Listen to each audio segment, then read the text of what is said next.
الحمد لله رب العالمين، والصلاة والسلام على سيد المرسلين وعلى آله وأصحابه الطاهرين والعلماء المحبين المهديين رضوان الله تعالى عليهم أجمعين. أما بعد، برادران ہند، جب 15 اگست کا سورج طلوع ہوتا ہے تو اس کے کرنوں کی سنہری چادر میں لپٹی ہوئی تاریخ ہوتی ہے، جس کے بعد میں اظہار و قربانی کی طویل داستان ہوتی ہے، ورق ورق میں چاند ساری و سرفروشی کی کہانی ہوتی ہے، سطر سطر حرف حرف حریت پسندوں کی وطن دوستی، اولو العزمی، حوصلہ مندی، اعلیٰ ضربی، صبر و استقامت اور جہد و مسلسل کے واقعات سناتے ہیں، سامراجی طاقتوں، استعماری قوتوں کی وحشت و بربریت، ظلم و ستم کے قصے سناتے ہیں. دوستو، 15 اگست سن 1947 ایک نئے عہد کا آغاز اور پرانے دور کا اختتام تھا. صدیوں پر محیط تاریخی چھٹ رہی تھی، ظلم و بربریت کا راج تھا جو ختم ہو رہا تھا، سامراجیت کا نام مٹ رہا تھا. یہی وہ دن تھا جس کے لیے لاکھوں ہندوستانیوں نے قربانیاں دی تھی، یہی وہ دن تھا جس کے لیے تحریکیں چلی تھی، یہی وہ دن تھا جس کے لیے جیلیں بھری گئی تھی، یہی وہ دن تھا جس کے لیے ودیشی سامان کا بائیکاٹ کیا گیا تھا، یہی وہ دن تھا جس کے لیے ستیہ گرہ ہوئی تھی، یہی وہ دن تھا جس کا خواب بھارت کی جنتا نے دیکھا تھا، یہی وہ دن تھا جس کے لیے ریشمی رومال کی تحریک چلی تھی، یہی وہ دن تھا جس کے لیے کانگریس بنی تھی، یہی وہ دن تھا جس کے لیے آزاد ہند فوج بنائی گئی تھی. بزرگوں اور دوستوں، اگر ہندوستان کے غیور علماء سن 1857 میں انقلاب برپا نہ کرتے تو ہندوستان کی مضبوطہ قوم میں آزادی کا شعور بیدار نہ ہوتا اور انگریزوں کے خلاف اعلان جہاد نہ کرتے. مصر، عراق، الجزائر، سوڈان اور لیبیا میں حریت پسندوں کے حوصلے بلند نہ ہوتے.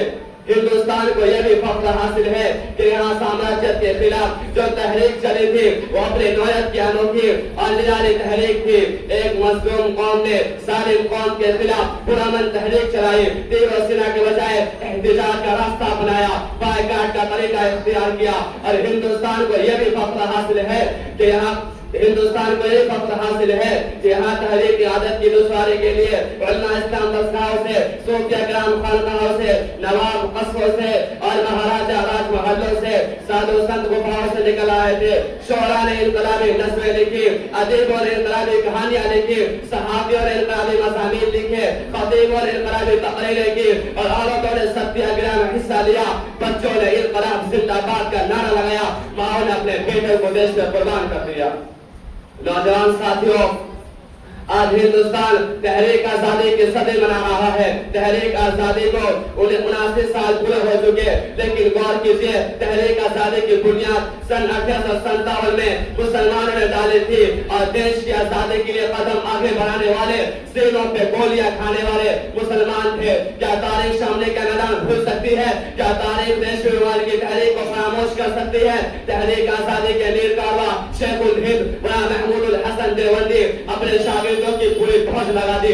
جمعیت علماء ہند نے علماء مفکرین کو قائدین کا جتھا بنا کر میدان میں اتار دیا. ایک طرف مہاتما گاندھی، جواہر لال نہرو، سروجنی نائیڈو، موتی لال نہرو، سردار پٹیل، ڈاکٹر راجندر پرساد، لال بہادر شاستری، راج گوپال آچاریہ، سبھاش چندر بوس، جے ڈی کرپانی جیسے تحریک کے نیتا تھے. تو دوسری طرف مسلم لیڈروں میں شیخ الہند، شیخ الاسلام، مولانا آزاد، مولانا محمد علی جوہر، شوکت علی گوہر، حکیم اجمل خان، ڈاکٹر مختار انصاری، مفتی کفایت اللہ، مولانا حفظ الرحمان سیوہانوی، لیاقت علی خان، مولانا شبیر احمد غلطانی، عطا اللہ شاہ بخاری جیسے عظیم لیڈران انگریزوں سے ٹکر لے رہے تھے اور تحریک آزادی کی قیادت کر رہے تھے.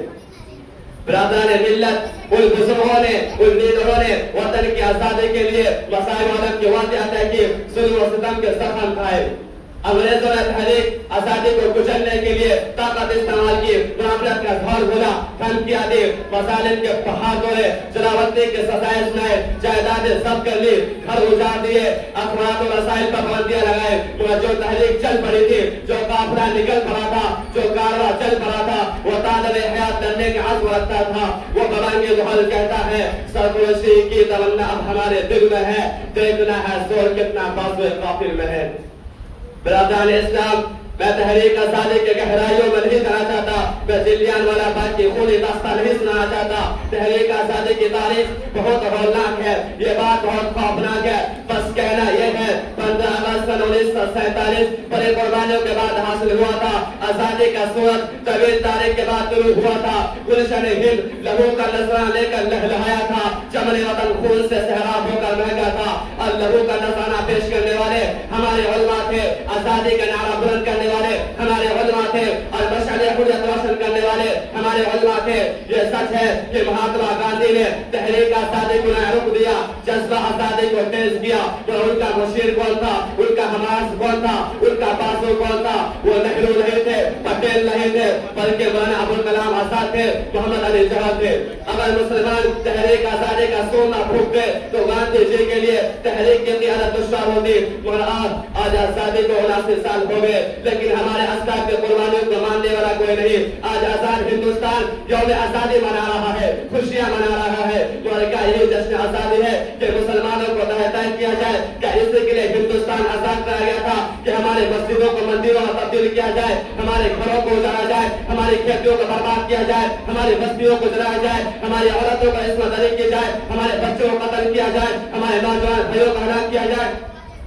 کیا اسے کو یوم آزادی کہا جائے کہ انگریز یہاں سے چلے گئے اور سامراجیت ختم ہو گئی، بربریت آ گئی، منافقت آ گئی، تعصب کی ہوا چلنے لگی، بستیاں جلنے لگی؟ سلام الشہداء کے روح سے پوچھو کہ ان پہ کیا